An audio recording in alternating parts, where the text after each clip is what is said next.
नमस्कार, आभार, अभिनंदन, स्वागत आप सभी का 1.25 लाख में। 1.25 लाख में पहला सवाल, और टूटेगा बाजार या आएगी रिकवरी? 25,500 क्या आज बचा पाएगा निफ्टी? अगला महत्वपूर्ण सवाल कि आज की इस गिरावट में कहां बन रहे हैं खरीदारी के मौके? मेटल स्टॉक्स की गिरावट में क्या अभी कर सकते हैं खरीदारी?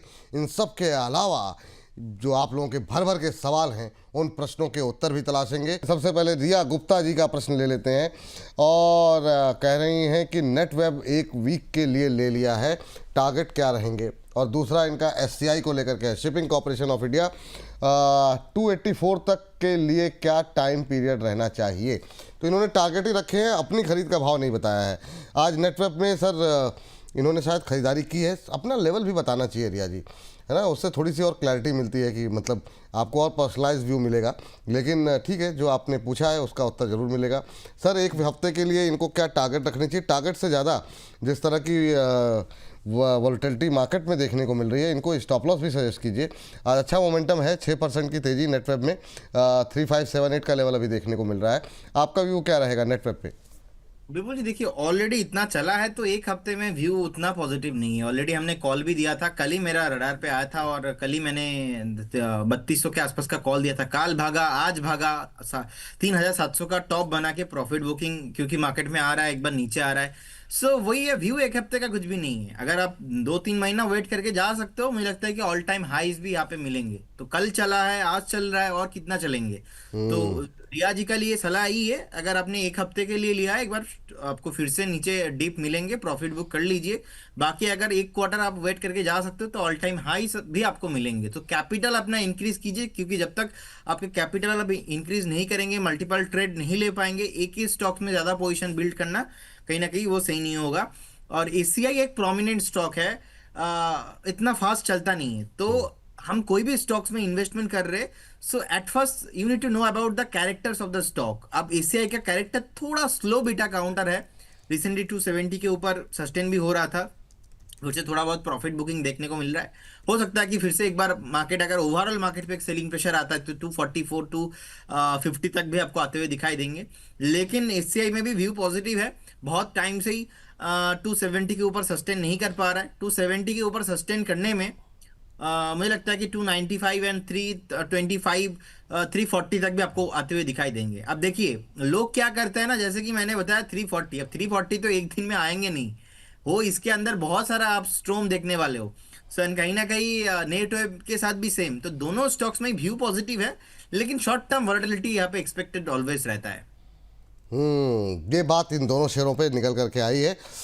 चलिए आगे बढ़ते हैं और अगली कंपनी पे बातचीत कर लेते हैं। और ये हमारे एम फैशन 2542 के नाम से इन्होंने आईडी बनाई हुई है, और कह रहे हैं आईआरसीटीसी 900 रुपये में ले लिया है, क्या करना चाहिए? आईआरसीटीसी 900 रुपये में आपने लिया है, 634 का भाव आ गया है। अभी तो सर आपका भाव आने में मतलब समय लग सकता है। 0.25% की आज तेज़ी ज़रूर है और अच्छा मोमेंटम भी है, लेकिन आपका भाव जो है ना वो थोड़ा सा ऊपर का है। सर आईआरसीटीसी धीमा चलने वाला शेयर भी है, और वैसे भी रेलवे चल नहीं रहे हैं।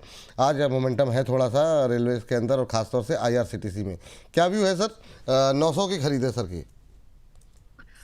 विपुल जी, देखा जाए तो देखिए 900 पे आपका बाइंग है, और लगातार हम देखेंगे जिस तरीके का चार्ट है कंटिन्यूअसली फेलिंग पैटर्न में है। वीकली एंड मंथली दोनों चार्ट ही नेगेटिव है। शॉर्ट टाइम में एक बेस फॉर्मेशन हुआ है, मुझे लगता है कि पुल बैक में आपको 695, इनफैक्ट 695 के ऊपर सस्टेन होने पे आपको 730-40 तक आपको पुल बैक मिल सकता है। लेकिन 900 आने पे अभी भी टाइम लगेगा। सो उछाल में एग्जिट होने का प्लान ही ढूंढिए। ओवरऑल अभी रेलवे नहीं चल रहा है, तो एक तो दो तरफा का व्यू है। अगर आप पूरा लॉन्ग टर्म इन्वेस्टर्स हो बने रहिए, शॉर्ट टर्म व्यू है तो उछाल में कुछ भी उछाल अगर 740-50 तक मिलता है, एक बार एग्जिट होने का सलाह रहेगा। एंड कोई भी निवेशक को एंटर कोई भी रेलवे काउंटर पे अभी बाय करने का सलाह नहीं रहेगा। चलिए ठीक। गुंजन तिवारी जी हैं सर, गुंजन जी आपसे जानना चाह रही हैं। Good afternoon sir. Yes bank में इन्होंने ख़रीदा हुआ है। यस बैंक पे काफ़ी बार आपसे बातचीत हुई है। कुछ बदले हैं विचार क्या। 400 शेयर इन्होंने लिए हुए हैं 21 रुपये 57 पैसे के भाव पर। तो इनकी खरीद से ज़्यादा दूरी नहीं है, 40-50 पैसे की दूरी है। करें कि इसको होल्ड करें भी या नहीं, और या फिर किसी और बैंक में शिफ्ट हो जाएं, प्लीज़ बता दीजिए सर। PSUs में भी अच्छी रैली रही, आज थोड़ा सा प्रॉफिट बुकिंग है, क्या वहाँ शिफ्ट होना चाहिए या अभी क्योंकि बहुत ऊपर की खरीद नहीं है बने रहना चाहिए, क्या व्यू है आपका? बिल्कुल जी, मुझे लगता है कि अभी वेट करना चाहिए। ये इस बैंक पे तो शिफ्ट नहीं करना चाहिए, और जिनके पास भी पोजीशन है एक बार एग्जिट होने के बारे में प्लान कीजिए। जब तक स्टॉक 25-27 का जो जोन है उसके ऊपर सस्टेन नहीं करता है, यहाँ पे कुछ भी मोमेंटम मैं नहीं देख पा रहा हूँ। सो कहीं ना कहीं तकलीफ होगा। PSU बैंक अच्छा लगता है, प्राइवेट बैंक भी बहुत बढ़िया है, लेकिन शॉर्ट टाइम में रैली बहुत हुआ है, तो इसीलिए एक प्रॉफिट बुकिंग एक्सपेक्टेशन मैं कर रहा हूँ इंटर PSU बैंक्स में भी। करेंट जोन से 3 to 4-5% के करेक्शन हो जाएगा तो देन वी शुड बाई, हमें फिर से देखना चाहिए, लेकिन करेंट जोन से नहीं होगा। एक बार करेक्शन छोटा मोटा एक डीप में हमें एक्यूमुलेशन करना चाहिए। चलिए अगले दर्शक से बातचीत करते हैं। सोनम जी हमारे साथ जुड़ चुकी हैं। सोनम जी को नमस्कार। नमस्ते सर, नमस्ते, good afternoon sir. Very good afternoon Sonam ji, कैसी हैं आप? बिल्कुल ठीक हूँ सर, और एवरीडे आपका मॉर्निंग में प्रोग्राम देखती हूँ 10:30 बजे से, और अभी देखती हूँ। अरे घर का thank काम you। करते करते ये प्रोग्राम सर बहुत अच्छा लगता है। Thank you ma'am. और मैं एक हाउस वाइफ हूँ, और सर ओह। जो टाइम मिलता है बच्चे से स्कूल छोड़कर आना जाना, उससे मैं यही प्रोग्राम में अपना अरे। टाइम स्पेंड करती हूँ। बहुत बहुत धन्यवाद सोनम जी। कहाँ से बोल रही हैं? कोलकाता से? सर जी बिल्कुल सर, कोलकाता से। वाह वाह, बहुत अच्छे। सब भालो? हाँ सर, 100 भालो। सब भालो। चलिए हमारे जो एक्सपर्ट हैं वो भी कोलकाता से हैं, तो आप चाहें तो जी बंगाली सर, में, हाँ हाँ, प्रदीप सरजार जी, हाँ हाँ सर, तो आप बिल्कुल चाहें बिल्कुल। चाहें तो बंगाली में भी पूछ सकती हैं सवाल। और बाकी प्रोग्राम अच्छे लग रहे हैं ना आपको? यही सर, बहुत अच्छा लग रहा है प्रोग्राम देखकर, हम लोग को बहुत नॉलेज भी मिल रहा है। Thank you ma'am. और सोनम जी एक ही रिक्वेस्ट रहेगी, कोलकाता में और लोगों तक पहुंचाइए प्रोग्राम को। और बाकी बताइए क्या सवाल है आज का? बिल्कुल सर। सर मैंने ना स्वर्ण कॉर्पोरेशन शेयर लिया था 520 पे, 520 पर। तो सर अभी तो ये बहुत लॉस में है, पर अगर मतलब ये 1-2-3 क्वार्टर के अंदर अगर ये थोड़ा ऊंचा दाम में ये उतना से सेल कर लूंगी। और सर मैंने एक जीनस पावर लिया था 260 पर। तो सर इसके ठीक। बारे में, दोनों के बारे में मुझे थोड़ा जीनस knowledge- किस रेट पे लिया आपने? सर 260, 260। 260। चलिए वो तो 6 रुपये ऊपर है आपकी खरीद से। यहाँ पर पेन आपके लिए थोड़ा सा स्वान में ज़्यादा है, तो दोनों पे ही बात कर लेते हैं। और प्रदीप सर की नगरी से आप हैं तो दो सवाल तो बिल्कुल बनते भी हैं। प्रदीप सर, सोनम जी के लिए क्या सलाह रहेगी? पहले स्वान का आप पे बताइए। यहाँ पर इनको लॉस ज़्यादा हो रहा है, आज आधा पौना % के आसपास की गिरावट है। इंट्राडे लेवल पे थोड़ी सी रिकवरी आ रही है, लेकिन इनको लॉस ज़्यादा है। देखिए, फर्स्ट ऑफ ऑल सोनम जी को मेरा नमस्कार। 371 पे एक रेसिस्टेंस था फरवरी 2023 में, उसके बाद हमने देखा 356 में भी रिसेंट एक जून 2025 में लास्ट ईयर ही एक सपोर्ट था। सो कहीं ना कहीं मुझे लगता है कि आप 356 में एक स्टॉप लॉस मेंटेन कीजिए। बाई चांस इसके नीचे कभी भी आता है, आपको वेट नहीं करना है, पुल बैक के लिए वेट कीजिए, क्योंकि आपका बाइंग लेवल बहुत ही हाई प्राइस में है। सो मुझे लगता नहीं कि इमीडिएट लेवल पे वो बाइंग प्राइस आपको आते हुए दिखाई देंगे। एक डाउन ट्रेंड, उसके बाद कंसोलिडेशन, अगर यहाँ से फिर से डाउन ट्रेंड होता है तो मुश्किल हो जाएगा। तो इसीलिए 356 में एक स्टॉप लॉस मेंटेन कीजिए। मैं सेल करने का सलाह या तो एग्जिट करने का सलाह इसलिए नहीं दे पा रहा हूँ क्योंकि ऑलरेडी सपोर्ट से स्टॉक थोड़ा बहुत ऊपर आया है। आप अगर, क्योंकि आपने पूछा ये 2-3 क्वार्टर के, तो मुझे लगता है कि अगर 356 को ब्रेक नहीं करता है, होल्ड करता है 400 को, तो फिर से आपको एक बार 525 550 तक भी प्राइस आते हुए दिखाई देंगे। तो उछाल में एग्जिट होना ही है, एग्जिट होना है ये फिक्स्ड है, लेकिन थोड़ा ऊपर का जोन पे करना है। Jannes power and infrastructure. Genus power पे सर थोड़ा सा अगर आप बंगाली में जवाब देंगे तो अच्छा लगेगा। कोलकाता से हमारी दर्शक भी हैं, और लोग जो कोलकाता वासी हैं वो थोड़ा आपसे कनेक्टेड और ज़्यादा फील करेंगे। जी सर। জি देखिए 226 কে আশেপাশে আমরা দেখতে পাচ্ছি এখানে প্রাইস রয়েছে। তো বেসিক্যালি আমার মনে হয় আপনি যেহেতু অলরেডি কস্ট টু কস্টের আশেপাশেই আছেন, তো এখানে অলরেডি আপনার প্রফিট বুক একবার করে নেওয়া উচিত, কারণ এই শেয়ারটা এমন শেয়ার এখানে আপনি উপরে পাবেন না। তো কোথাও না কোথাও আমরা দেখতে পাচ্ছি একটা শেয়ারে আপনি অনেকটা লসে আছেন এবং একটা শেয়ারে আপনি কস্ট টু কস্টে রয়েছেন। সো বেটার হবে এইখানটাও আপনি একবার এক্সিট করে যান, এবং এমন কিছু স্টক ধরুন যে স্টকগুলো আমরা যদি দেখি যে উইকলি এবং মান্থলি চার্টে ব্রেকআউট জোনে আছে, নেক্সট র্যালিতে পার্টিসিপেট করবে, এরকম কিছু স্টক আমাদের ধরতে হবে। এই স্টক এখান থেকে কিছুটা বাড়বে, কিন্তু আলটিমেটলি সেরকম ভালো মুভমেন্টাম দেবে বলে আমি মনে করছি না। তো এই জন্য আপনি একবার এক্সিট করুন, এটাই আমার সালাহ থাকবে আপনার। अच्छा, तो सोनम जी समझ में आ गया आपको या हिंदी में হ্যাঁ रिपीट कर? হ্যাঁ খুব না না স্যার, খুব ভালো করে আমি বুঝতে পেরেছি। वाह वाह वाह, thank you so much sir. Thank you so much ma'am. और अच्छा प्रॉफिट जब भी हो तो रसगुल्ला हम लोगों के लिए भेजिएगा आप, ठीक है मैम? हाँ हाँ जी जी बिल्कुल बिल्कुल हाँ, बिल्कुल सर। थैंक यू, बहुत बहुत धन्यवाद आपका। Thank you, thank you. तो बाकी दर्शक जो जीनस पावर के विपुल हैं, जी, आपको कुछ समझ में आया? हाँ वही मैं कह रहा था, जो बाकी दर्शक है जो हमारे हिंदी वाले हैं उनके लिए ये कहा गया है आपके कि अभी भैया PCR 6 रुपए मिल, आपके पीसीआर टीम में है बहुत सारे बंगाली हमारे लोग, हमारे उनको पीसीआर समझ में टीम आ में गया, हमारे सर। सब लोग अभी भी तो समझा देंगे। अच्छी बंगाली बोलते हैं। तो सर ये आपने यही बोला ना कि मतलब अभी के लिए प्रॉफिट बुक कर लें जो 5-6 रुपए मिल रहे हैं, है ना सर? जी जी जी बिल्कुल। बाकी तो चलिए, मतलब मोटा मोटा ऐसा नहीं है सर, हमको भी समझ में आ जाती है। इतनी मीठी भाषा है, मिठास जो है अलग से ही दिखती है बंगाली भाषा में। हाँ, तो चलिए, तो अगर आप लोग जीनस पावर में हैं और प्रॉफिट में हैं, जो लोग लॉस में हो वो भी निकल लें अभी। देखिए मुझे लगता है कि ये स्टॉक नहीं चलेंगे, तो उछाल में एक बार एग्जिट होने का प्लानिंग ढूंढना चाहिए। चलिए, ये बात है यहाँ पर।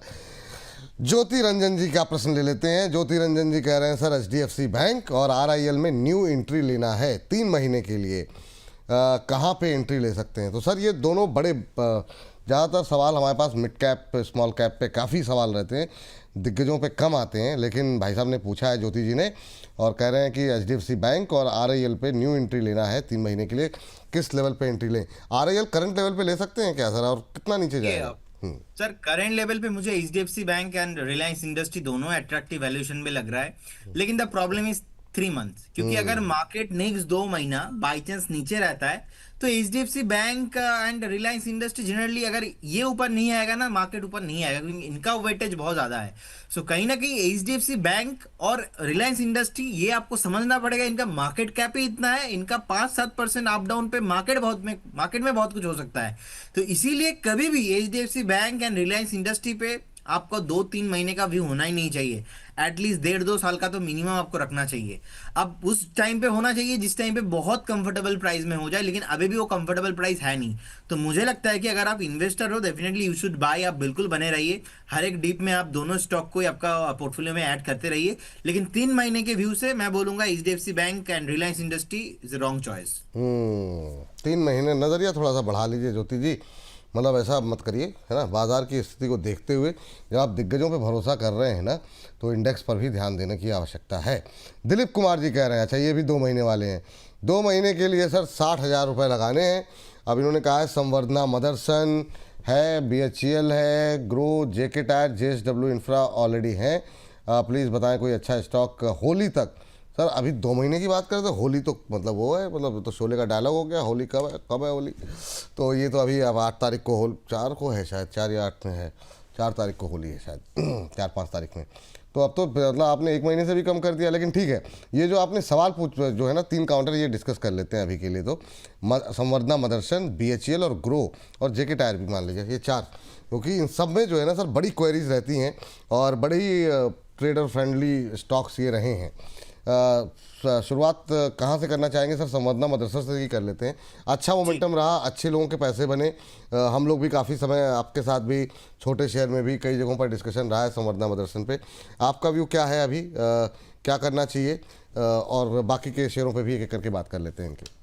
जी बिल्कुल जी, मुझे लगता है कि एक बार मदरसन में कहीं ना कहीं प्रॉफिट बुकिंग कर लेना चाहिए, क्योंकि एक रेसिस्टेंस 140 के जोन पे है। अगर 142 इसके ऊपर सस्टेन नहीं करेगा ना, तो यहाँ पे नेक्स्ट मोमेंटम पॉसिबल नहीं है। सो कहीं ना कहीं ऑलरेडी एक सेलिंग प्रेशर 136-34 के आसपास हम देख रहे हैं।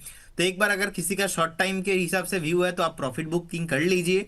अगर आपका लॉन्ग टर्म व्यू है तो प्रॉफिट बुकिंग नहीं करना चाहिए, 112 का रहेगा, स्टॉप लॉस बने रहिए, लेकिन रेसिस्टेंस 145 में तगड़ा है। 145 के ऊपर क्लोजिंग होने पे आपको नेक्स्ट 175-180 का भी प्राइस यहाँ पे आते हुए दिखाई देंगे।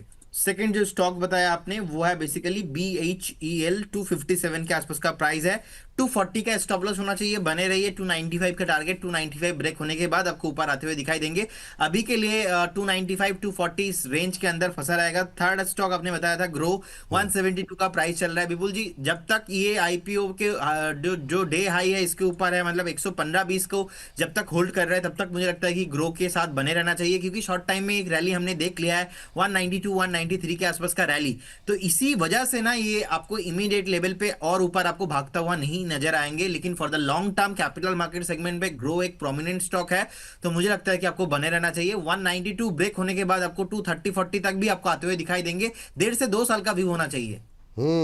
और एक जेके टायर रह गया सर, 1.5 से 2 साल का व्यू ग्रुप को रखे आप। जेके टायर पे विपुल जी रिसेंटली हमने एक दिन आप नहीं थे दोपहर के शो में, मैं शुभम जी के साथ शो कर रहा था उस दिन, हाँ। मैंने कॉल भी दिया था 530 से। इनफैक्ट मेरा पहला टारगेट था ऑलमोस्ट 600 के अराउंड, वो अचीव हुआ। सेकंड टारगेट मुझे लगता है कि 650 में मैंने बताया था, वो अभी भी इसके लिए एक कॉल पर्टिकुलर कॉल एक्टिव है। इनफैक्ट अच्छा खासा बाइंग जोन के आसपास ही है। अगर हम देखेंगे डेली, वीकली, मंथली तीनों टाइम फ्रेम में पॉजिटिव है। लगातार 50 100 एंड 200 एक्सपोनेंशियल मूविंग एवरेज के प्राइस के ऊपर सस्टेन भी हो रहा है। हमें लगता है कि इजीली 700 एंड 750 आपको पॉसिबल है, बिल्कुल बने रहना चाहिए। इनफैक्ट बिल्कुल जी फ्रेश पोजीशन भी हम यहाँ पे बना के जा सकते हो with strictly stop loss of 510। 510 का स्टॉप लॉस मेंटेन कीजिए, 700 के हिसाब से आप टारगेट लेके चलिए।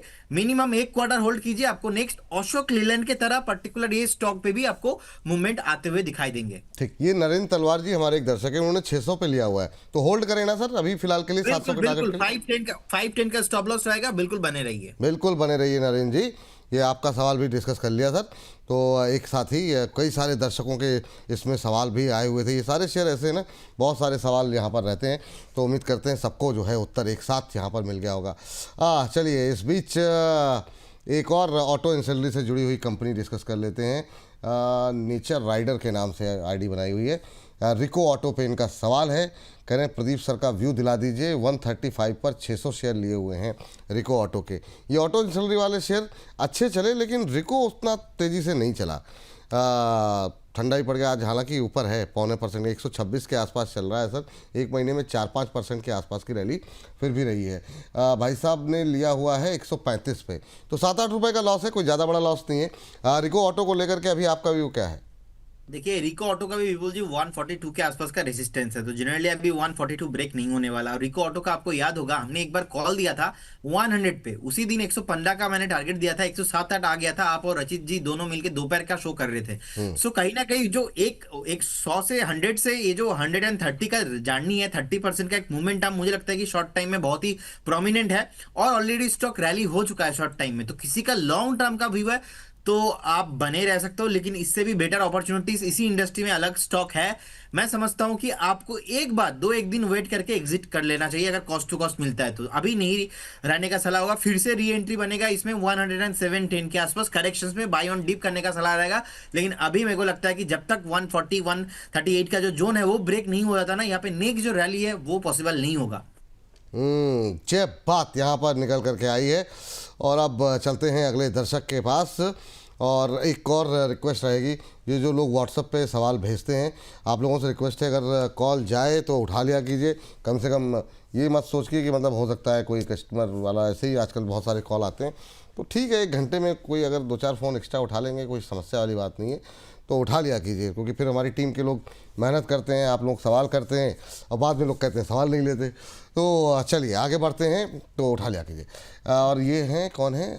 रवि सिदाना साहब। रवि सिदाना साहब का प्रश्न आया है और ये इनका सवाल है, कह रहे हैं NHPC पर व्यू चाहिए सर। 1500 शेयर हैं 91 के रेट पे, होल्ड की कोई प्रॉब्लम नहीं है, एवरेज करना चाहिए कि नहीं, ये आज प्लीज़ आज इसका आंसर दें। तो सर इनके लिए होल्ड की कोई प्रॉब्लम नहीं है, और वैसे भी जो लोग NHPC होल्ड कर रहे हैं उनके लिए होल्ड की प्रॉब्लम हो भी नहीं सकती। इतने लंबे समय से लोग होल्ड कर रहे हैं ना कि मतलब क्या ही किया जाए, पर ये शेयर नहीं चल रहा तो नहीं चल रहा। तो अभी अब उम्मीद है 2026 में हो सकता है कुछ पावर के अंदर कुछ ऊर्जा आती हुई दिखाई दे।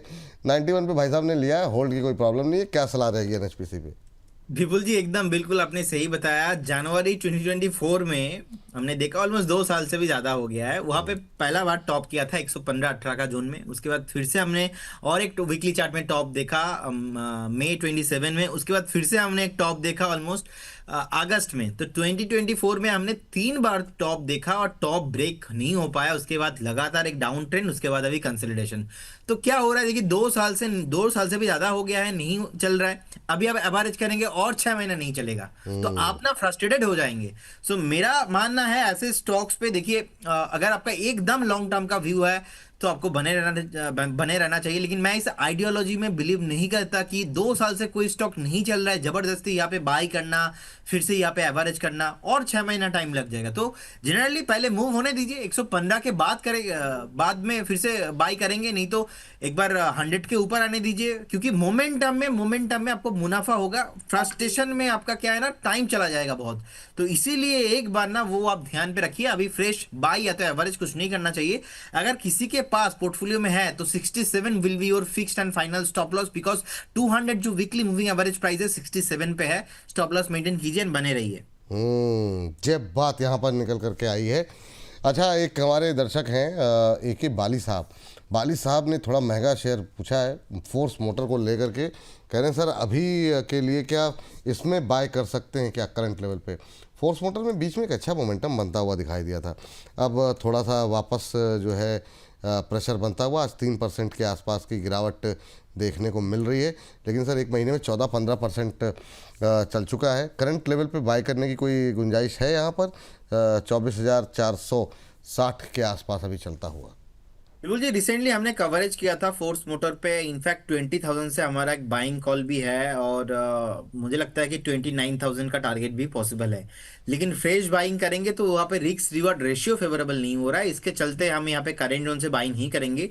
एक बार फिर से 22,500 21,000 पे आता है तो एक आपको बाइंग का कंफर्टेबल जोन मिलेंगे। तो इसीलिए अभी इतना हाई पे हम नहीं फ्रेश खरीदेंगे, क्योंकि हमने जब कॉल दिया था वो 20,000 के आसपास था।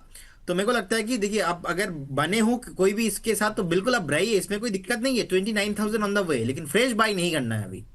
नई खरीदारी के लिए अभी रुक जाइए, अभी नहीं खरीदना है, ये बात स्पष्ट रूप से है। अच्छा सर, अभी जो हम लोग एनएचपीसी पे बात कर रहे थे, मैं 2-3 स्टॉक्स जो है ना पावर के आपसे डिस्कस करना चाहता हूँ कि आपका मानना क्या है? ये 2024-25 जो गया, 24 तो नहीं कहेंगे पूरा, लेकिन मिड के बाद से पावर उस तरीके से चले नहीं, 25 में भी नहीं चले। अभी जो है जैसे Tata power, Adani power, power grid, ये 3 स्टॉक्स पे मैं अभी खासतौर से आपका व्यू जानना चाहूँगा कि अभी क्या करना चाहिए। आज की गिरावट में क्या कोई मोमेंटम प्ले के लिए, भविष्य के लिए, जो लोग 2-4 महीने के खरीदार बनना चाहते हैं, 1 क्वार्टर या 1.5 क्वार्टर मान लीजिए के लिए बाय करना चाहें, तो क्या टाटा पावर, अदानी पावर में खरीदारी की जा सकती है? फिर हम आएंगे गोदावरी पावर और पावर ग्रिड पे। जी विपुल जी देखिए, first of all power sector segment मुझे अच्छा लगता है, लेकिन 1.5-2 महीने के लिए कोई मेरा व्यू नहीं है। क्योंकि 1.5-2 महीने में इतना टाइम से नहीं चला तो इसका कोई एश्योरिटी नहीं है कि 1.5-2 महीने में फिर से चलेगा। मुझे इसमें से टाटा पावर भी अच्छा लगता है। थोड़ा स्लो बीटा काउंटर है लेकिन बहुत बढ़िया कंपनी है। 372 के आसपास का प्राइस चल रहा है। रिसेंटली हमने देखा था 410 के आसपास का टॉप बना के नीचे आ गया था, 350 के भी नीचे नहीं आ रहा है, 410 के भी ऊपर नहीं आ रहा है। तो बहुत टाइम से जो 60 पॉइंट का एक रेंज है, 50-60 पॉइंट का, इस रेंज के अंदर विपुल जी फंसा हुआ है। तो मैं समझता हूं फंडामेंटली बढ़िया कंपनी है, किसी के पास है तो बिल्कुल बने रहिए। अदानी पावर अभी 142 के आसपास का प्राइस चल रहा है। मुझे लगता है कि 130-125 में कभी भी आता है, इसके बुरे दिन पे इसको खरीदना है। लेकिन जिनके पास पोजीशन है बिल्कुल बने रहिए। चार्ट में, वीकली चार्ट में डबल टॉप फॉर्मेशन हुआ है तो it will take generally some time.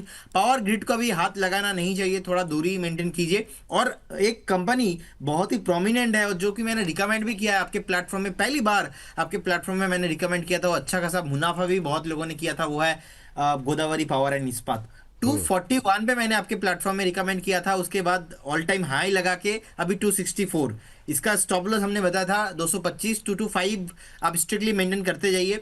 अभी फिर से जो रिसेंट हाई था 280 284 के रेंज पे, वो ब्रेक होने के बाद फिर से एक बार आपको 320 325 तक भी आपको आते हुए दिखाई देंगे। और मैं गोदावरी पावर एंड इस्पात को इसीलिए पॉजिटिवली देख रहा हूँ। आप देखेंगे स्मॉल कैप में, मिड कैप में कितना स्टॉक ऊपर से 30 40 50% नीचे आया, लेकिन गोदावरी पावर नीचे नहीं आया। सो यही दिखाता है एक स्टॉक के अंदर कि स्टॉक में अपने आप में कितना स्ट्रेंथ है। तो अगर कोई भी स्टॉक अपने आप में स्ट्रेंथ है, अपना स्टॉप लॉस भी नहीं कट रहा है और लगातार हाई से थोड़ा बहुत नीचे है, नेक्स्ट रैली में पार्टिसिपेट करने का हाई पोटेंशियल विपुल जी ऐसे स्टॉक्स में है। मैं समझता हूँ गोदावरी पावर बाय करना चाहिए। 225 का स्टॉप लॉस रहेगा, अगेन 340 50 का टारगेट। 8 से 10 12 महीना 1 साल का व्यू लेके चलिए। ठीक। और सर ये पावर ग्रिड पे क्या व्यू दिया आपने? पावर ग्रिड में विपुल जी अभी ना रिसेंटली हमने टॉप देखा था 315 नीचे आ गया, रिसेंटली फिर से एक टॉप देखा था 300 के आसपास, फिर से एक प्रॉफिट बुकिंग देखने को मिल रहा है। सो जब तक ये 315 एंड अबव सस्टेन नहीं हो जाता ना, यहाँ पे कुछ भी नेक्स्ट रैली मोमेंटम पॉसिबल नहीं होगा। इसीलिए अगर आपके पास है तो आप you should maintain A stop loss of 278 पे एक स्टॉप लॉस मेंटेन कीजिए एंड बिल्कुल आप बने रहिए। लेकिन फ्रेश बाय एप्लीकेबल नहीं है because of the risk reward ratio यहाँ पे फेवरेबल नहीं हो रहा है। और अदानी पावर खरीद सकते हैं कि नहीं? बिल्कुल अदानी पावर बाय करके जा सकते हैं, बट अदानी पावर थोड़ा नीचे के लिए मैं वेट करूंगा। 130 125 is a best range for buying Adani powers, but current zone से अवॉइड करेंगे। चलिए। जिनके पास है आप बने रहिए, जिनके पास है वो होल्ड करें, जिनके पास नहीं है वो वेट करें। चलिए अब जरा चलते हैं अगले दर्शक के पास, और ये राहुल जी हमारे साथ जुड़े हैं हैदराबाद से। राहुल जी को नमस्कार। नमस्कार सर। कैसे हैं राहुल जी आप? अच्छा है सर। अच्छे हैं, चलिए बहुत अच्छी बात। हैदराबाद में क्या करते हैं सर? ये सर रेलवे में जॉब करते हैं। किस में जॉब करते हैं? रेलवे में लोको पायलट। रेलवे में, ओके ओके, चलिए बहुत अच्छी सर। कैसे लग रहा है प्रोग्राम सर? अच्छा है सर, बहुत अच्छा। चलिए थैंक यू सर। और बताइए क्या क्वेश्चन है आपका? एचएल में सर, एचएल खरीदना था। एचएल खरीदना है, ओके। क्या नज़रिए के साथ, क्या आउटलुक है? 6 मंथ का। 6 मंथ। थोड़ा सा एचएल जैसे शेयर जो है ना थोड़ा धीमे चल रहे हैं बाकी डिफेंस के मुकाबले, और थोड़ा सा इसके साथ शनि की दशा भी मुझे लग रहा है आ गई है। कुछ ना कुछ खबरें निगेटिव बीच बीच में आ गई, इस वजह से थोड़ा प्रेशर ज़्यादा बढ़ गया। सर एचएल को लेकर के क्या व्यू है? 6 महीने का नज़रिया है, 2% के आसपास की आज गिरावट है, 4167 के आसपास चल रहा है। क्या ये लेवल ठीक है या और नीचे जाने का वेट करेंगे आप? 1 महीने में 7.5% ऑलरेडी करेक्ट हो चुका है। देखिए राहुल जी के लिए विपुल जी मेरा सलाह ही रहेगा, क्योंकि एचएल में ऑलरेडी हमारा लॉन्ग व्यू है, पॉजिटिव ही व्यू है नो डाउट, बट एचएल अभी बाय नहीं करना चाहिए। मैं एचएल बाय करना पसंद करूंगा एक बार कभी भी 3600 700 आता है तो देन, अदरवाइज करेंट जोन से रिस्क रिवॉर्ड रेशियो फेवरेबल नहीं हो रहा है। तो अगर आप डिफेंस में ही रहना चाहते हो, सेम फील्ड में रहना चाहते हो, तो मैं समझता हूँ कि बीएल अच्छा जोन पे है। इनफैक्ट बीएल का प्राइस देखेंगे 441 के आसपास है। रिसेंट हमने देखा है बीएल के साथ, बीएल का कैरेक्टर बहुत अच्छा है। मार्केट इतने नीचे आया, बीएल 385 को अच्छे से रिस्पेक्ट किया, 400 को अच्छे से होल्ड किया। सो एक बार नहीं 2-3 बार झटका लगा था बीएल को भी, लेकिन 385 बहुत प्रोमिनेंट सपोर्ट लिया है। मुझे लगता है कि 440 चल रहा है। आप अपना पैसा, आपका कैपिटल आपके डीमैट पे ऑलवेज मेंटेन कीजिए। जिस दिन भी बीएल आपको 415-20 के आसपास मिले, थोड़ा बहुत डिप में, क्योंकि इतना ऊपर खरीदने का मतलब नहीं होगा। आप करेंट जोन से भी खरीद के जा सकते हैं, कोई प्रॉब्लम नहीं है। मैं समझता हूं कि बीएल में इजीली सेफ वे में, थोड़ा बहुत है कि मार्केट में सेफ होता नहीं है, लेकिन फिर भी जो फंडामेंटल टेक्निकल्स के आधार पर टारगेट निकल के आ रहा है, हमारा टारगेट इसमें है अभी 525 530 के रेंज पे, वो आपको 530 आते हुए दिखाई देंगे। तो थोड़ा नीचे खरीदिए 412-15 के रेंज पे। स्टॉप लॉस 385 में रखिए, क्योंकि 385 का लो लास्ट 2-3 बार काटा नहीं था। आपको 525 30 तक आपको मिलेंगे। 2-3 क्वार्टर का व्यू रखिए, ऐसे आप मेंटेन करके चलिए, बीएल को बाय कीजिए। चलिए तो ये एचएल की स्क्रीन पर है। अब फाइनली बात हो रही थी बीएल को लेकर के, तो चलिए ठीक है कोई बात नहीं सर। अच्छा बीएल पे तो आपने बताया सर, डेटा पैटर्न पे या फिर बाकी डिफेंस को लेकर के, क्योंकि क्वेरीज आप तो जानते ही हैं कि हम लोग तो साल भर हो गए बातचीत करते हुए, बहुत सारे डिफेंस में कई सारे जगहों पर समय समय पे प्रॉफिट भी बुक कराया गया, समय समय पे खरीदारी की भी सलाह रही। अभी क्या व्यू कुछ बदल रहा है क्या? पहले तो डेटा पैटर्न ले लीजिए सर। एक शिपिंग डिफेंस पे कल हमने देखा एक अच्छा मोमेंटम देखने को मिला, डेटा पैटर्न 2 दिन से अच्छा चल रहा है। तो ये एससीआई और मजगांव को भी इसमें जोड़ते हुए मैं चाहूँगा जरा थोड़ा सा अगर आप ब्रीफ कर सकें तो क्या व्यू रहेगा। पहले एससीआई तो हो गया, आपने बता दिया शायद पहले, तो मजगांव और जीआरएससी पे बात कर लेंगे पहले, लेकिन डेटा पैटर्न। बिल्कुल जी, मुझे लगता है कि डेटा पैटर्न एक अच्छा खासा सपोर्ट ले लिया है। अगर हम रिसेंटली देखेंगे, नीचे आया था 2150 के आसपास का सपोर्ट लेने के बाद फिर से जो पुल बैक आया है बहुत ही प्रोमिनेंट है, और ये होना भी चाहिए था क्योंकि डिफेंस ओवरऑल गवर्नमेंट का फोकस है, चलेंगे टुडे और टुमारो। लेकिन वो जो एक तरफा फ्रेश न्यू एक थीम है, वो थीम डिफेंस में कहीं ना कहीं मिसिंग है, वो नहीं है। डेटा पैटर्न मुझे अच्छा लगता है। आप अगर आपके पास किसी के पास है तो बिल्कुल यू शुड होल्ड, आपको बने रहना चाहिए, कुछ भी प्रॉब्लम नहीं है। एक रेजिस्टेंस मुझे चार्ट में दिखाई दे रहा है 3207 तक, तो करेंट जोन से 3200 का रहेगा टारगेट। उसके बाद फिर से आपको ऑल टाइम हाइज भी पर्टिकुलर स्टॉक्स में आते हुए दिखाई देंगे। कोचिन शिपयार्ड अच्छा लगता है, 1530 के आसपास फेयर वैल्यूएशन में है, तो मुझे लगता है कि इजीली आपको 2223 के आसपास का प्राइस फिर से जैसे ही स्टॉक भागना स्टार्ट करेगा तो आपको फिर से मिलेंगे वो जोन। मुझे लगता है कि 1350 के स्टॉप लॉस मेंटेन कीजिए, बने रहिए। मजगांव डॉग 2366 के आसपास का प्राइस है। डेटा पैटर्न में जिस तरीके से एक पुल बैक, एक बेस फॉर्मेशन, एक अप ट्रेंड हमने शॉर्ट टाइम में देखा है, ऐसा trend Mazagon Dock Ship Builder में अभी भी नहीं है। सो कहीं ना कहीं ट्रेंड अप ट्रेंड में था, उसके बाद नीचे डाउन ट्रेंड में अभी भी है, इसके बाद कंसोलिडेशन फेज भी अभी इसको गुजरना है। सो एक होता है प्राइस करेक्शन, एक होता है टाइम करेक्शन। इसमें प्राइस करेक्शन ऑलमोस्ट 90% कंप्लीटेड है, लेकिन टाइम करेक्शन अभी भी बाकी है, तो टाइम करेक्शन के लिए एक बार वेट करने का सलाह रहेगा। गार्डन रीच सर अभी 2477 के आसपास का प्राइस है, ये पूरा एक कंसोलिडेशन जोन के आसपास चल रहा है। जिस दिन ये स्टॉक 2670 2690 इसके ऊपर आपको क्लोजिंग मिलेगा तो तुरंत आपको खींच के मोटा मोटा 2950 3000 एंड अबव फिर से आपको लेके आएंगे। सो अभी होल्ड करने का ही सलाह रहेगा। वाह, तीनों के तीनों कवर कर लिए गए। कोशिश फटाफट data pattern, GRSC, Mazagon Dock, coaching भी बताया क्या सर? कोचिंग भी कवर कर लीजिए जब इतना बता सर दिया। ऑलरेडी हाँ बता दिया, हाँ बता वही दिया। मैं कह रहा हूँ, मतलब बड़ा मतलब पूरा एकदम जेट वाला मतलब स्पीड से चलते हैं प्रदीप जी, ये बात तो शानदार है। सर एआई का इवेंट चल रहा है हर तरफ पे, इतना रोबोटिक वाह देख रहा वाह हूँ, वाह। तो खुद को इतना अपडेट फटाफट नहीं रखेंगे तो क्या है? आप बस नाम लीजिए, बाकी सब रेडी है। हाँ, ये मुझे लगता है कि आपको देख करके ही एआई का आविष्कार किया गया क्या? बहुत बहुत शानदार, बहुत शानदार। चलिए, एक हमारे दर्शक हैं तो उन्होंने सवाल किया सर, विपुल सर फैन के नाम से आईडी बनाई हुई है इन्होंने, और इन्होंने आजकल मतलब एक नया ट्रेंड चला है, लोग पहले शेर लिखते हैं फिर सवाल करते हैं।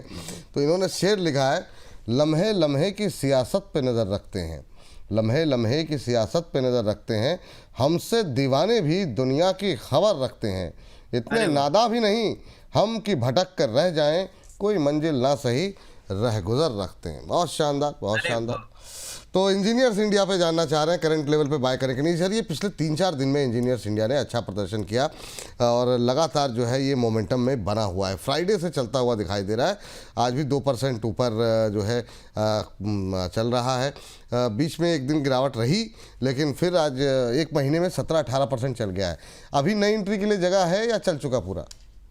बिल्कुल जी, देखिए मुझे लगता है कि फ्रेश एंट्री अभी नहीं करना चाहिए क्योंकि ऑलरेडी स्टॉक्स मैं देख पा रहा हूँ 160 70 80 से जिस तरीके से एक तरफा रैली चल रहा है। अब देखिए कहीं ना कहीं तो आप 100 किलोमीटर दौड़ेंगे तो आपको तो फिर से रेस्ट लेना ही है, तो स्टॉक का रेस्टिंग टाइम अभी आने वाला है। मैं जितना समझ पा रहा हूँ चार्ट को देख के, मुझे लगता है कि 235-40 एक रेंज था जहां पे ऑलरेडी स्टॉक एक प्रॉफिट बुकिंग दिखाया है। 218 पे अभी बाई करने का सलाह नहीं होगा, फिर से 205-200 के आसपास आता है तो एक प्रोमिनेंट बाइंग अपॉर्चुनिटी आपके लिए बनेंगे। लेकिन जिस तरीके से दौरा है रिसेंटली, उस दौर के बाद मेरे को लगता नहीं कि अभी फ्रेश बाय करना चाहिए।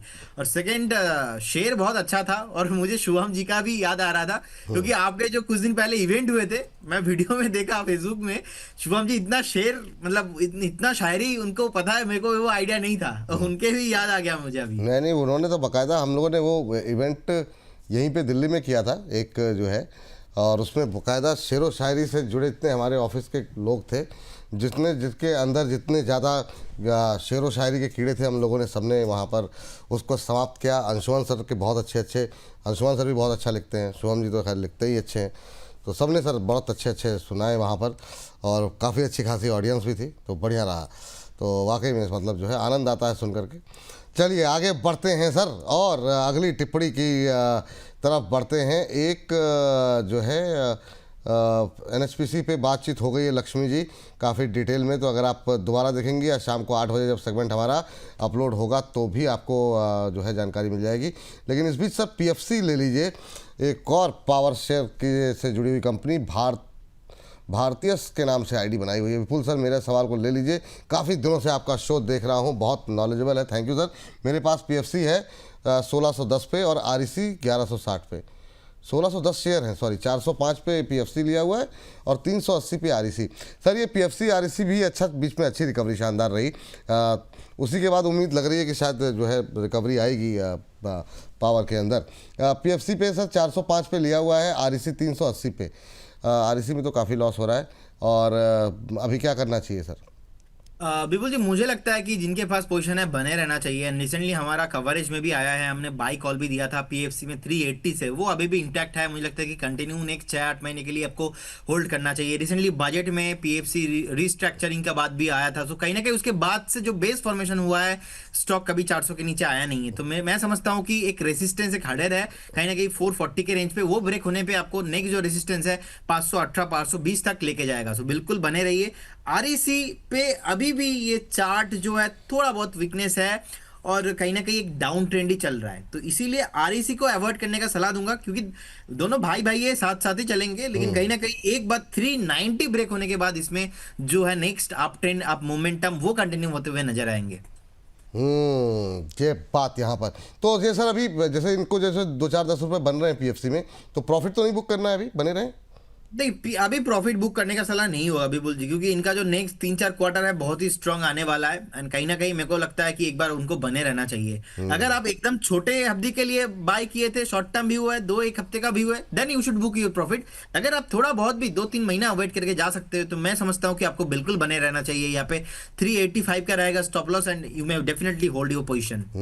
जब बात यहाँ पर निकल करके आई है और रोजमेरी जी की टिप्पणी आई है कि हमने तो सिर्फ दिल का हाल सुनाया था, मगर सुनने वाले आपके फ़ैन खुद ही शायर बन गए। वाह वाह वाह वाह। तो एक से एक टिप्पणियाँ सर यहाँ पर आती रहती हैं, क्या ही कहा जाए।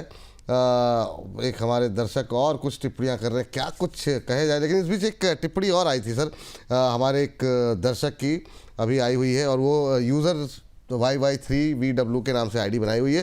कह रहे हैं कि सर आप लोग कह रहे हैं बैंकिंग फाइनेंशियल सेक्टर में अभी ग्रोथ है, तो क्या बैंकिंग और फाइनेंस सेक्टर के बेस्ड ETF में इन्वेस्ट करना सही रहेगा या कोई खास शेयर जिसमें बाई करना सही रहेगा? अपना आंसर दे दीजिए। तो सर मैं बैंकिंग स्टॉक्स और फाइनेंशियल स्टॉक्स पे तो बात करूंगा, लेकिन जो ETF और सेक्टर की बात की है उसके लिए आपको जुड़ना पड़ेगा शाम को 4 बजे। जी हाँ, शाम को 4 बजे जुड़िए मेरे साथ। और हमारे साथ आज होंगे प्रदीप जी, भी इस कार्यक्रम का हिस्सा बन चुके हैं सिप की टिप का। तो आज जो है दिव्या के साथ हम भी मौजूद रहेंगे, तो वहाँ पर जुड़ेंगे और बताएंगे आपको कि PSU स्टॉक्स में जो बीच में रैली रही है, चाहे वो हम देख रहे हैं बीच में पावर में आई, फिर मेटल में आई, कुछ एक डिफेंस में आई, वहाँ पे किस सेक्टोरल फंड में अभी फ़ायदा हो सकता है, अभी ETF किसका लेना ठीक रहेगा, किस सेक्टोरल फंड में फ़ायदा होगा। तो रचित खंडेलवाल जी वहाँ पर मौजूद रहेंगे और साथ ही साथ हमारे साथ जितेंद्र सोलंकी जी मौजूद रहेंगे। तो अपने सवाल आप लोग तो भेजिए और साथ ही खुद भी आ जाइएगा शाम को 4 बजे। साथ में मिल बैठ करके 4 से लेकर के 5 तक पूरी आपके म्यूचुअल फंड पोर्टफोलियो को लेकर डिटेल में बातचीत होगी। और अभी कौन सा ETF, कौन सा सेक्टोरल फंड कैसे खरीदना है, नहीं खरीदना है, डिटेल में होगी बातचीत। खासतौर से इस गिरावट में तो और ज़्यादा SIPs बढ़ाने का वक्त है। तो शाम को 4 बजे होगी इस पर बातचीत सिप की टिप में। सर लेकिन बैंकिंग को लेकर के इनका जो सवाल था उस पर मैं चाहूँगा कि थोड़ा सा अगर आप थोड़ा सा प्रकाश डालें, बैंकों को लेकर के अभी आपका व्यू क्या है? हमने अच्छा मोमेंटम देखा सर, जो भी आपके पसंदीदा PSU स्टॉक्स थे बहुत अच्छे चले, कैनरा में अच्छे मोमेंटम, SBI हो, सब, बैंक ऑफ बड़ौदा, आप तो काफ़ी टाइम से PSU में बुलिश थे। अभी कुछ है, कुछ दम किसी में? देखिए बिल्कुल जी, बैंकिंग एंड फिनेंशियल्स अगर हम बात करेंगे तो ओवरऑल देखेंगे प्राइवेट बैंक जितने भी ICICI, axis and HDFC banks अपने लास्ट 4-5 साल का जो एवरेज प्राइस है उसके आसपास ही चल रहा है, मतलब ज़्यादा इंक्रीज हुआ नहीं कहीं ना कहीं HDFC बैंक। तो मैं समझता हूँ कि HDFC बैंक का वैल्यूएशंस बहुत अच्छा है। अगर PSU बैंक पे बात करेंगे तो हमने देखा इनफैक्ट PSU एंड प्राइवेट दोनों बैंक पे हाईएस्ट लास्ट 7 साल का जो NPA है, नॉन परफॉर्मिंग एसेट है, उसका लो पे आया है। सो कहीं ना कहीं रिजल्ट अच्छा पोस्ट किया है, वैल्यूएशन कंफर्टेबल है। मैं समझता हूं कि डेफिनेटली आपको बने रहना चाहिए। और अगर हम फाइनेंशियल बात करेंगे, फाइनेंस में मुझे बजाज फाइनेंस अच्छा लगता है, क्योंकि आप देखेंगे 2013 में स्प्लिट एडजस्टेड डेटा आपको दे रहा हूं, बजाज फाइनेंस का प्राइस था ऑलमोस्ट 60-70 रुपीज के आसपास। और उस टाइम पे हमने देखा 2018 का जो रैली है उस रैली में लगभग 1700 एंड अबव प्राइस हो गया था। इनफैक्ट 5 साल में 20x हुआ है। इनफैक्ट जो CAGR मेंटेन किया है बजाज फाइनेंस ने वो है 75%। इनफैक्ट एक पैटर्न हमने फॉलो किया है बजाज फाइनेंस के चार्ट में, जो कि 2013 में 700 करोड़ के आसपास का पैट था, वही 2018-19 के आसपास 4000 करोड़ के आसपास का पैट पोस्ट किया था। अभी आप बजाज फाइनेंस का पैट देखेंगे 18,000 करोड़ के आसपास का नीट प्रॉफिट पोस्ट किया है। सो कहीं ना कहीं बजाज फाइनेंस मुझे अच्छा लगता है, Shriram Finance, there are lot of stock, but Bajaj Finance मुझे लगता है कि प्रोमिनेंट स्टॉक है। अभी तो स्प्लिट होने के बाद एडजस्टेड प्राइस अभी 1017 के आसपास का प्राइस है। मैं समझता हूं कभी भी अगर आपको 970 960 के आसपास मिलता है तो you should definitely add your portfolio. Again आपको 1250 1300 एंड अबव प्राइस बहुत ही शॉर्ट टाइम में आते हुए दिखाई देंगे। ये बात यहाँ पर निकल करके आई है, यहाँ पर इन तमाम शेयरों को ले करके। चलिए इस बीच जो है अगली टिप्पणी लेते हैं अगले दर्शक की। गोपाल जी हैं, गोपाल सरकार जी। जेपी पावर कह रहे हैं कि 17 रुपये पे बाय किया हुआ है, क्या करना चाहिए? और किरण भट्ट जी कह रहे हैं ऑकुम के बारे में बता दीजिए, प्रदीप जी ने 5 दिन पहले रिकमेंड किया था, उसमें सर प्रॉफिट बुक करने के लिए बोल तो दिया था, कहने क्या करना चाहिए, अचीव कर पाएगा ये 525 का टारगेट? अभी इन्होंने 483 पे लिया हुआ है। तो पहले जेपी पावर बता दीजिए सर 17 पे इनकी खरीदे, और उसके बाद ऑकुम ड्रग्स पे भी अपडेट एक बार दे दीजिएगा जी। ठीक है, देखिए जेपी पावर में मुझे लगता नहीं कि आपको किसी को भी बाय करना चाहिए या तो होल्ड भी करना चाहिए। We discuss multiple times and we have already advised कि प्लीज इस स्टॉक को एक बार इग्नोर कीजिए, क्योंकि 14-15 is a not good zone. जब तक ये स्टॉक 27-28 का जो रेजिस्टेंस है इसके ऊपर सस्टेन नहीं करता है तब तक यहाँ पे कुछ भी मोमेंटम नहीं होगा। बीच बीच में बिड आता है कि ये ग्रुप खरीदने वाला है, उस ग्रुप के साथ टाई अप होने वाला है, उसके चलते कि न्यूज में आने के बाद जो स्टोरीज मार्केट में चलता है उस दम पे हमने देखा बहुत बार स्टॉक भागा भी है, लेकिन हायर टाइम फ्रेम में सस्टेन नहीं हो जाता है। तो इसीलिए ना एक बार आपको अवॉइड ही करना है। सेकेंड, अकुम अभी 488 का प्राइस है। बिल्कुल जी, एक बार ना हमने देखा कि 506 के आसपास का टॉप रेजिस्टेंस हो रहा है, उससे पहले एक बार देखा 520। तो हमारा जब जिस दिन हमने कॉल दिया था उस दिन प्राइस चल रहा था 487 488 के आसपास। जो पहला टारगेट था हमारा 496 के आसपास, सेकंड टारगेट था 420 के रेंज पे। हमने एक बार 505 में प्रॉफिट बुक करने के लिए ऑलरेडी बोला है, क्योंकि स्टॉक ऐसा नहीं कि आप बाय कर रहे हो नहीं चल रहा है फिर भी आपको वेट करना है। देखिए लॉन्ग टर्म में व्यू में कुछ भी चेंजेस नहीं है, बिल्कुल वो इंटैक्ट है, उसमें कोई परिवर्तन नहीं किया है हमने। लेकिन अगर किसी का शॉर्ट टर्म व्यू है और आपको 12-15 रुपीज का अच्छा मुनाफा हो रहा है तो why were not booking your profit, तो आपको डेफिनेटली प्रॉफिट बुकिंग करना चाहिए, जो कि हमने राइट टाइम पे आपको मैसेज भी किया था। सो अभी भी अगर किसी के पास है तो डेफिनेटली आप बने रहिए। 465 will be your stop loss and hold करने का सलाह रहेगा। अगर 506 इसके ऊपर सस्टेन होता है, मार्क माई वर्ड 506 अगर इसके ऊपर सस्टेन होता है, एक दिन क्लोजिंग देता है, देन आपको 550 एंड 60 तक भी प्राइस आते हुए दिखाई देंगे शॉर्ट टाइम में ही। चलिए इस बीच जो है हमारी एक दर्शक हैं अदिति जी, और अदिति जी जानना चाह रही हैं केन्स टेक्नोलॉजी को लेकर के, और कह रही हैं कि मेरा क्वेश्चन टेक्स्ट से ले लीजिए। 4300 पे इन्होंने बाय किया हुआ है, 10 शेयर इनके पास है, कह रही आगे क्या करें। Kaynes Technology sir, KYNES Kaynes Technology, देखिए क्या लग रहा है आपको, मतलब रखना चाहिए, निकलना चाहिए, अभी क्या स्ट्रेटजी रहनी चाहिए, आपका व्यू क्या रहेगा केन्स को लेकर के? 4300 में खरीदे। केन्स का नाम आप बोल रहे हो विपुल जी, मुझे याद आ रहा है इंडिगो। देखिए इंडिगो का चार्ट और केन्स का चार्ट सिमिलर ऑलमोस्ट सेम है। जब ये इंडिगो के साथ प्रॉब्लम हुआ था उसी एक हफ्ते के आसपास में केन्स के साथ भी प्रॉब्लम हो गया। केन्स नीचे आ गया, इंडिगो भी नीचे आ गया। केन्स 4000 के ऊपर आया था, इंडिगो भी 5000 के ऊपर आया था, लेकिन दोनों स्टॉक फेल हो रहा है अपने आप में। केन्स 4000 के ऊपर सस्टेन नहीं हो पा रहा है। रिसेंटली हमने देखा अच्छा खासा पुल बैक बेस फॉर्मेशन, लेकिन वो कहना शॉर्ट टर्म पुल बैक होता है। ऐसे पुल बैक में आपको कहीं ना कहीं फंसना नहीं, आना नहीं। कभी कोई भी स्टॉक अगर डाउन ट्रेंड में चल रहा है, डाउन ट्रेंड के बाद जब भी वो अप ट्रेंड में आता है, स्विंग हाई लगाता है, वो उसे कहते हैं हम पुल बैक। तो पुल बैक में क्या होता है, आपको फ्रेश बाय नहीं करने का सलाह रहता है। तो मुझे लगता है कि अगेन स्टॉक आपको एक बार ना 3400 3500 पॉसिबल है, क्योंकि डाउन साइड इमीडिएट लेवल पे कंप्लीट नहीं किया है। सो मैं समझता हूं कि आपको दूरी मेंटेन करना चाहिए, बाय बिल्कुल भी नहीं करना चाहिए। अगर आपके पास है तो उछाल में एक बार एग्जिट होने का प्लानिंग ढूंढिए इसमें। ठीक है। इस बीच 1000 से ज़्यादा दर्शक हमारे साथ लाइव जुड़े हुए हैं, और आप सभी से एक ही रिक्वेस्ट रहेगी, जितना ज़्यादा हो सके आप लोग बाकी जगहों पर भी शेयर करें, अपने व्हाट्सएप स्टेटस पे लिंक को लगाएं, जितना हो सके आप ट्विटर पे शेयर करें, फेसबुक पे शेयर करें, ताकि ज़्यादा से ज़्यादा लोग इस कार्यक्रम का हिस्सा बन सकें। ये फ़िलहाल के लिए आप लोगों से अपील है। सर जैसे हमारे कुछ लोग तो इतने नाराज़ हो जाते हैं, कह रहे हैं कि विक्की जी कह रहे हैं, विक्की बरैया जी, उम्मीद दर्द दे रही है इसलिए मैंने रखना ही छोड़ दिया है। इतना दर्द मत रखिए सर। कह रहे हैं कि लोढ़ा डेवलपर्स को लेकर के इनका सवाल है सर। 1470 पे इन्होंने लोढ़ा डेवलपर्स ले रखा है। रियल एस्टेट को लेकर क्या व्यू है सर, ये चलेंगे कि नहीं चलेंगे? 1470 पे लिया है, 68 शेयर इनके पास हैं।